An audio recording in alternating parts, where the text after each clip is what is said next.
kayo sa mga gantong uri na mangangaral. Magalit man kayo na magalit kayo sa akin sapagkat katotohanan ang sinasabi ko sa inyo upang hindi kayo mapunta sa apoy ng impyerno. Nananawagan ng Diyos kapagkat malapit nang darating ang Diyos, talikuran ninyo at pagsisihan ninyo ang inyong mga kasalanan. Patuloy nga nanawagan ng Diyos. Kung hindi ninyo tatanggapin si Jesus sa inyong buhay, kayo ay hindi lalaya sa paggawa ng kasalanan. Kung kayo ay patuloy na ginagawa ito, patuloy niyong tinatilikuran ng Diyos. Lumayo kayo sa mga gantong uring mangangaral, sapagkat gantong uri ng mangangaral ay hindi nagdadala sa inyo ng kabanalan, hindi nagdadala sa inyo ng katuwiran. Walang presensya ng Diyos dyan. Walang presensya, walang espiritu nga mananahan dyan. Puro kahalayan at kapastusan ang ginagawang pangangaral na yan. Pati ang leader, isa yan nga nagbibigay ng mga kahalayan. Lason sa inyo yan. Anong sinabi ng 1 Corinto 6:9? Hindi ba ninyo alam na ang mga makasalanan ay walang bahagi sa karya ng Diyos? Walang bahagi sa karya ng Diyos ang mga makasalanan. Ano ba ang mga makasalanan? Huwag makikiapid. Ano pa? Huwag sasamba sa Diyos-Diyusan. Huwag mangangalunya. Nakikiapid sa mga kapwa lalaki o kapwa babae.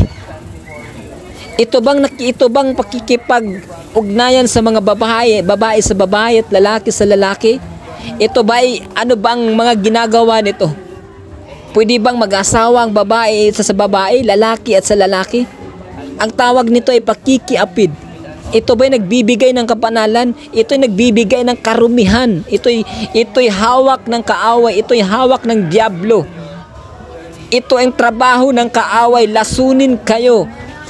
Ang ginagawa ng isipan ninyo ay napakarumi na ginagawa ninyo.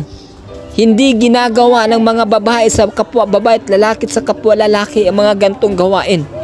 Sapagkat ito ang ginagawa ng kaaway na siya ang diablo. Ang mga magnanakaw walang bahagi sa karya ng Diyos. Masasakim, mapaglasing, mga mapaglait o magdaraya, ang ganyang mga tao walang bahagi sa kaharian ng Diyos. Huwag ninyong dayain ang inyong sarili. Alam natin na kung ano ang nagawa ng mga kasalanan, ano yung mga nabubuo ng mga kasalanan. Pagsisihan ninyo at talikuran ninyo. Si Jesus lamang ang pwedeng magpapalaya sa atin, sa ating mga kasalanan.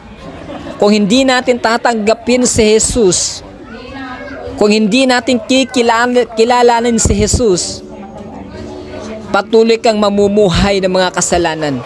Patuloy mong tinatanggap ang mga kamalian ng mga aral. Tanggapin mo si Jesus bilang Diyos. Tanggapin mo si Jesus maghari sa puso mo. Tanggapin mo si Jesus. Tanggapin mo ang kanyang salita. Sundin mo ang kabutihan at kabanalan sa ating Panginoong Jesus.